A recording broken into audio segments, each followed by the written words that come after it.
నమస్తే, welcome to right angle. First, Nationalist hub ప్రేక్షకులకు స్వాతంత్ర దినోత్సవ శుభాకాంక్షలు. అంతేకాదు, ఇవాళ నేషనలిస్ట్ హబ్కి ప్రత్యేకమైన రోజు. మనసా వాచా కర్మణ దేశ హితం కోసం పరితపించే నేషనలిస్ట్ హబ్ ఈ రోజుతో 7 సంవత్సరాలు పూర్తి చేసుకుని 8వ సంవత్సరంలోకి అడుగు పెడుతోంది. ఈ సందర్భంగా నేషనలిస్ట్ హబ్ని ఆదరిస్తున్న ప్రేక్షకులందరికీ కూడా పేరు పేరున కృతజ్ఞతలు, పెద్దవాళ్ళందరికీ కూడా అభివందనాలు. అండ్ మీ ప్రోత్సాహము, మీ సహకారము లేకుండా నేషనలిస్ట్ హబ్ ప్రస్థానం ఇంత విజయవంతంగా కొనసాగదు. సో ఈ స్ఫూర్తిని ఇలాగే కంటిన్యూ చేస్తామని హామీ ఇస్తూనే ఇవాల్టి మన రైట్ యాంగిల్ విశ్లేషణలోకి వెళదాం. సో ఇవాళ మాట్లాడాలనుకున్నది నిజంగా చెప్పాలంటే స్వాతంత్ర దినోత్సవం రోజున నెగటివ్ అంశాల గురించి ఎందుకు మాట్లాడాలి అని నేను ముందు అనుకున్నాను. కానీ నిన్న రాహుల్ గాంధీ ఏదో ఒక సభలో మాట్లాడుతూ foreign policy, Modi foreign policy గురించి వ్యాఖ్యానిస్తూ కేవలం కౌగిలింతలతోటే, ఈ కౌగిలిలోకి హగ్స్ చేసుకోవడం వల్లనే ఈయన ఫారెన్ పాలసీ ఉందా అన్నట్టుగా ఒక నిజంగా చెప్పాలంటే హేయంగా మాట్లాడే ఒక ప్రయత్నం చేశారు. कि foreign policy is this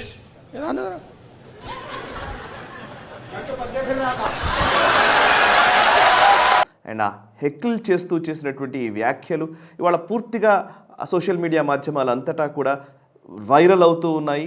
and దీనిపైన బీజేపీ ఘాటుగానే స్పందిస్తోంది. But at the same time ఈ పర్టికులర్ ఇన్సిడెంట్ని చూసావా రాహుల్ గాంధీ ఈ మధ్యకాలంలో చాలా అగ్రెసివ్గా ఆయన మాట్లాడుతున్నారు అని చెప్పేవాళ్ళు కూడా కొంతమంది ఉన్నారు. ఇది నిజంగా విషాదమే, right, fine, but it's okay. But Rahul Gandhi చేసినటువంటి వ్యాఖ్యల్లో ఆయన జార్జియా మెలోనీని ఇందులోకి తీసుకురావడము, ఇటలీ ప్రైమ్ మినిస్టర్ జార్జియా మెలోనీని ఈ పర్టికులర్ ఇన్సిడెంట్లోకి తీసుకురావడము, मेलनी समझ के तो नहीं पकड़ा था. అండ్ ఒక దేశాధినేత్రి, ఆవిడ ఇటలీ ప్రధానిగా ఉన్నారు, ఇక్కడ మన భారత ప్రధాని, ఇద్దరి మధ్య ఒక సత్సంబంధాలు నెరిపే ప్రయత్నం జరుగుతూ ఉంటే, 2 దేశాల మధ్య డిఫెన్స్ ఒప్పందాలు జరుగుతూ ఉన్నాయి, ట్రేడ్కి సంబంధించినటువంటి ఒప్పందాలు జరుగుతూ ఉంటే, కానీ దాన్ని కేవలం పర్సనల్ లెవెల్కి దిగజారి ఈ దేశపు విపక్ష నాయకుడిగా ఉన్నటువంటి రాహుల్ గాంధీ ఆ హోదాను మరచి చేసినటువంటి వ్యాఖ్యగానే మనం దీన్ని చూడాలి. అయితే నిజంగా ఫారిన్ పాలసీ మోదీ కాలంలో ఇలా ఉంది అని మాట్లాడుతున్నారు కదా. నేను కొన్ని విషయాలు వెనక్కి వెళ్దాం, కొంత హిస్టరీలోకి వెళ్ళి నెహ్రూ కాలం నుంచి ఇప్పటి వరకు జరిగినటువంటి కొన్ని కీలకమైనటువంటి అంశాలను మేము ముందుంచే ప్రయత్నం చేస్తాను. ఆయన పర్సనల్ అంశాల గురించి మాట్లాడారు కాబట్టి రాహుల్ గాంధీ వ్యక్తిగతమైన అంశాలను తీసుకొచ్చారు. నిజానికి చెప్పాలంటే మోదీ గారు జార్జియా మెలోనీ కనీసం హగ్ కూడా చేసుకోలేదు అసలు. ఆయన జస్ట్ షేక్ హ్యాండ్తోనే ఉన్నారు, కానీ మిగతా నాయకుల్ని హగ్ చేసుకుంటారు అని చెప్తూ దీనికి లింక్ చేసే ప్రయత్నం చేశారు. బట్ ఎస్, అసలు నిజంగా చెప్పాలంటే మన దేశపు ప్రధానిగా ఉన్నటువంటి నెహ్రూ గారు అండ్ అప్పుడు మన భారతదేశానికి వైస్రాయిగా వచ్చినటువంటి మౌంట్ బాటన్ సతీమణి, ఆమె ఎడ్వినా మౌంట్ బాటన్తో నెహ్రూ గారికి ఉన్నటువంటి సంబంధాల గురించి అనేక పుస్తకాలు, అనేక కథనాలు, అనేక రకమైనటువంటి పుస్తకాల్లో ఉన్నటువంటి విశ్లేషణలు వచ్చాయి. ఫారినర్స్ రాశారు, భారతీయులు రాశారు. అందులో ఎవరో రాసింది ఎందుకు, నెహ్రూకి ప్రైవేట్ సెక్రటరీగా పనిచేసినటువంటి వ్యక్తి, సుమారు 14 సంవత్సరాల పాటు నెహ్రూకి ఆంతరంగికుడిగా వ్యవహరించినటువంటి వ్యక్తి ఎంఓ మత్తాయ్ అనే వ్యక్తి 1978లో ఒక పుస్తకం రిలీజ్ చేశారు. అది 1978లో పబ్లిష్ అయింది. పుస్తకం పేరు రెమినిసెన్సెస్ ఆఫ్ ద నెహ్రూ ఏజ్. అందులో ఆయన లేడీ మౌంట్ బాటన్తో నెహ్రూ గారికి ఉన్న సంబంధాల్ని, ఇంకా చెప్పాలంటే ఫిజికల్ రిలేషన్ గురించి కూడా ఆయన రాయడం జరిగింది. ఓకే, ఇది నెహ్రూ గారి foreign policy. Narendra Modi policy గురించి మాట్లాడేవాళ్ళు నెహ్రూ ఫారిన్ పాలసీని తెలుసుకోవాల్సిన అవసరం ఉంది. రెండవది, మిత్రోకిన్ ఆర్కైవ్స్ అని ఒక పుస్తకం ఉంది. వాల్యూమ్ 2లో భారతదేశానికి సంబంధించి ఒక చాప్టర్ పెట్టారు. ఈ పుస్తకానికి ఉన్న రిలవెన్స్ ఫస్ట్ చెప్తాను నేను. కేజీబీ, రష్యాకి సంబంధించినటువంటి నిఘా సంస్థ కేజీబీ భారతదేశంలో నిర్వహించినటువంటి ప్రపంచవ్యాప్తంగా చేసినటువంటి ఆపరేషన్స్ గురించినటువంటి సమాచారాన్ని ఆ కేజీబీ ఆర్కైవ్స్, అంటే అంతకుముందు చేసినటువంటి ఆపరేషన్స్ సంబంధించినటువంటి దస్తావేజులన్నిటినీ తీసుకొని వాసిలినీ మిత్రోకిన్ అనే వ్యక్తి లండన్కి చేరుకున్నాడు. లండన్లో ఆ ఆర్కైవ్స్ అన్నీ ఇచ్చాడు. వాటన్నిటినీ క్రోఢీకరించి పుస్తకాల రూపంలో తీసుకొచ్చారు. అందులోనే ఈ మిత్రోకిన్ ఆర్కైవ్స్ అంటారు. మిత్రోకిన్ ఆర్కైవ్స్ వాల్యూమ్ 2లో ఇండియాకి సంబంధించి ఒక ప్రత్యేకమైన చాప్టర్ ఉంది. ఆ చాప్టర్, ఈ పుస్తకాన్ని చాలా ఆథెంటిక్ పుస్తకంగానే ప్రపంచవ్యాప్తంగా గుర్తిస్తారు.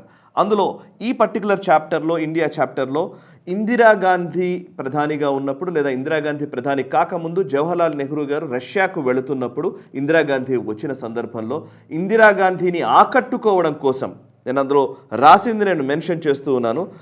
అందులో వాళ్ళు రాశారు, KGB intentionally surrounded her with male admirers. అంటే మగవాళ్ళని ఇందిరాగాంధీ చుట్టూతా ఆంతరంగికులుగా లేకపోతే వాళ్ళకి సెక్యూరిటీగా పెట్టారు. అది కూడా చాలా హ్యాండ్సమ్గా ఉన్న వాళ్ళని మేము పిక్ చేసి మరి అక్కడ ఇందిరాగాంధీ కోసమని పెట్టాము అని కేజీబీ ఆర్కైవ్స్లో పెట్టిన అంశాన్ని పుస్తకంగా విడుదల చేశారు. మరి ఇందిరాగాంధీ గారి ఫారిన్ పాలసీ ఇదేనా? ఆ తర్వాత కాలంలో మనకు తెలుసు, నెహ్రూ మరణానంతరము, లాల్ బహదూర్ శాస్త్రి మరణానంతరము ఇందిరాగాంధీ ప్రైమ్ మినిస్టర్ అయ్యారు. లాల్ బహదూర్ శాస్త్రి గారి మరణం కూడా సోవియట్ యూనియన్లోనే జరిగింది, టాష్కెంట్లో. 65 వార్ తర్వాత సోవియట్ యూనియన్లోనే లాల్ బహదూర్ శాస్త్రి గారు మరణించారు. మరణించిన వెంటనే ఇందిరాగాంధీ ప్రైమ్ మినిస్టర్ అయ్యారు. ఇందిరాగాంధీ ప్రైమ్ మినిస్టర్ అయిన తర్వాత పూర్తిగా రష్యా కంట్రోల్లోకి ఈ దేశం వెళ్ళిపోయింది అని ఆ పుస్తకం చదివినా అర్థమవుతుంది, మనకు మామూలు పరిణామాలు చూసినా కూడా మనకు అర్థమవుతుంది. సో పూర్తిగా రష్యా కేజీబీ పేరోల్స్లో ఇక్కడ ఉన్నటువంటి అధికారులందరూ కూడా ఉన్నారన్న విషయం అందులో స్పష్టంగా మనకు అర్థమవుతుంది. ఆయన అందులో ఒక మాట కూడా రాస్తారు. So suit cases of KGB cash were delivered directly to the PM's house. ప్రధాని నివాసానికి సూట్ కేసుల్లో క్యాష్ డెలివరీ చేసేవాళ్ళమని కేజీబీ రాసుకుంది. దీన్ని అద్భుతమైన ఫారిన్ పాలసీ అనాలా? తర్వాత కాలంలో రాజీవ్ గాంధీ గారి హయాంలో 1984లో భోపాల్ గ్యాస్ ట్రాజెడీ జరిగింది. గ్యాస్ ప్రమాదం జరిగినప్పుడు గ్యాస్ లీకేజ్లో కొన్ని వందల వేల మంది చనిపోయారు. దాని కారకుడిగా ఉన్నటువంటి వ్యక్తి ఆ సంస్థ యూనియన్ కార్బైడ్ అనే సంస్థ CEO వారెన్ ఆండర్సన్. అతన్ని డిసెంబర్ 7వ తేదీన 1984లో ఈ పర్టికులర్ గ్యాస్ లీకేజ్ వ్యవహారంలో ఆయనని అరెస్ట్ చేశారు. అరెస్ట్ చేసిన గంటల వ్యవధిలోనే ఆయన్ని రిలీజ్ చేశారు. అప్పటి మధ్యప్రదేశ్ ముఖ్యమంత్రి అర్జున్ సింగ్ స్పెషల్ ఫ్లైట్, అంటే స్టేట్ రాష్ట్ర ప్రభుత్వానికి సంబంధించినటువంటి స్పెషల్ ఫ్లైట్ని పెట్టి ఆ వారెన్ ఆండర్సన్ని ఢిల్లీకి తరలించారు. ఢిల్లీ నుంచి ఆయనని అమెరికాకు పంపించేశారు. రాజీవ్ గాంధీ గారు ప్రధానమంత్రిగా ఉన్నారు. రాజీవ్ గాంధీ గారి ఆదేశాల మేరకే ఆయనకు బెయిల్ ఇచ్చేశాము, ఆయనను పంపించేశాము అని రికార్డులో రాయడం జరిగింది. సో భోపాల్ గ్యాస్ ప్రమాదంలో కొన్ని వందల వేల మంది మరణానికి కారణమైనటువంటి ఆండర్సన్ని ఈ దేశం నుంచి పంపించడానికి రాజీవ్ గాంధీ చాలా సింపుల్గా గంటల వ్యవధిలో ఆయన్ని ఈ దేశం నుంచే తరలించేశారు. అది అద్భుతమైన ఫారిన్ పాలసీ. తర్వాత మనకు ఖత్రోచి గురించి మనకు చాలాసార్లు మనం విని ఉంటాం. సో అటావియో ఖత్రోచి అనే పేరు చాలా పాపులర్ ఆ మధ్య కాలంలో. బోఫోర్ స్కాండిల్ కావచ్చు, ఆ తర్వాత వచ్చినటువంటి అగస్టా వెస్ట్లాండ్ స్కామ్ కావచ్చు, వీటన్నిటికి ముందు బోఫోర్ స్కామ్కి ముందు అటావియో ఖత్రోచి అనే వ్యక్తి ఇటలీకి చెందినటువంటి ఒక బిజినెస్ మ్యాన్. అతను మిడిల్ మ్యాన్గా వ్యవహరిస్తూ ఉన్నాడు. అప్పుడు బోఫోర్స్ని కొనుగోలుకు సంబంధించినటువంటి వ్యవహారాల్లో డిఫెన్స్ డీల్స్ చేయడంలో ఆయన దిట్ట. సో ఖత్రోచికి సోనియా గాంధీకి, ఖత్రోచి వైఫ్కి, ఖత్రోచికి సోనియా గాంధీకి మధ్య సత్సంబంధాలు ఉన్నాయని అండ్ అనేక వార్తా కథనాలు ఉన్నాయి. ఖత్రోచిని అసలు ఈ ప్రైమ్ మినిస్టర్ ఆఫీస్కి కానీ లేకపోతే భారత రాజకీయాల్లోకి ఇన్వాల్వ్ చేసిందే సోనియా గాంధీ అనే ఆరోపణలే ఉన్నాయి. సో ఖత్రోచికి ఇచ్చిన నేపథ్యంలోనే ఆయనతోనే ఈ బోఫోర్ స్కామ్ జరిగిందనే ఆరోపణలు కూడా ఉన్నాయి. సరిగ్గా రాజీవ్ గాంధీ మరణించిన తర్వాత పీటర్స్బరో ప్రధాని అయిన తర్వాత ఆయనకు షీల్డ్ చేశారు. ఆయన్ని కూడా ఖత్రోచిని కూడా ఈ దేశం నుంచి వెళ్ళిపోయేటట్టు చేశారు. ఈజీగా వాళ్ళకి సేఫ్ ప్యాసేజ్ ఇచ్చారు. ఇది అద్భుతమైన ఫారిన్ పాలసీ. ఇంకా చెప్పాలంటే అసలు యూపీఏ టైంలో రాహుల్ గాంధీ గారికి రావాలి. సోనియా గాంధీ, రాహుల్ గాంధీ గారు ఇద్దరూ ఉండి రాహుల్ గాంధీ అండ్ అటు షీ జిన్పింగ్, చైనా అధినేత షీ జిన్పింగ్ మధ్య MOU కుదిరింది. చైనీస్ కమ్యూనిస్ట్ పార్టీ, భారతదేశంలోని ఇండియన్ నేషనల్ కాంగ్రెస్ మధ్య ఒక ఒప్పందం చేసుకున్నారు. పార్టీ టు పార్టీ ఒప్పందాలు చేసుకున్నారు. చైనాతో కాంగ్రెస్ పార్టీ ఒప్పందం దేనికి సంకేతం, ఎందుకు చేసుకున్నారు ఇప్పటివరకు చెప్పరు. ఇది గొప్ప ఫారిన్ పాలసీ. సో ఇంకా ఫారిన్ పాలసీ గురించి మాట్లాడుతూ పోతే ఇటలీ ప్రధానికి ఈ హగ్ చేసుకోవడమే ఫారిన్ పాలసీ అని మాట్లాడుతున్నటువంటి రాహుల్ గాంధీకి తెలియని విషయం ఏంటంటే భారత కీర్తి పతాకాన్ని ప్రపంచం నలుమూలలా విస్తరింపజేస్తున్నారు నరేంద్ర మోదీ గత 12 ఏళ్లలో. మీరు ఫారిన్ పాలసీ ఎక్స్పర్ట్స్ ఎవరినైనా అడగండి, ఈ ఎక్స్టర్నల్ అఫేర్స్లో మినిస్ట్రీలో పనిచేసేటువంటి ఏ వ్యక్తినైనా అడగండి, వాళ్ళు ఖచ్చితంగా ఈ మోదీ ప్రభుత్వం వచ్చిన తర్వాత అద్భుతమైనటువంటి విదేశీ విధానం ఉంది అనకపోతే దేనికంటే దానికి సిద్ధం. సో ప్రపంచ దేశాలు ఒప్పుకుంటున్నాయి. మనం ఇంత దారుణంగా వ్యవహరించడం ఏంటి, అసలు ప్రధానిని ఇంతలా దుర్భాషలు ఆడడం అనేది నిజంగా రాహుల్ గాంధీకే చెల్లింది. సో ఆయన విఘ్నతకే దీన్ని వదిలేద్దాం. కానీ ప్రజలకు తెలియాల్సిన విషయాలు ఉన్నాయి కాబట్టి ఇవన్నీ అంశాలు చెప్పాను. ఇవి చాలా సింపుల్ అంశాలుగా తీసుకోవడానికి వీల్లేదు.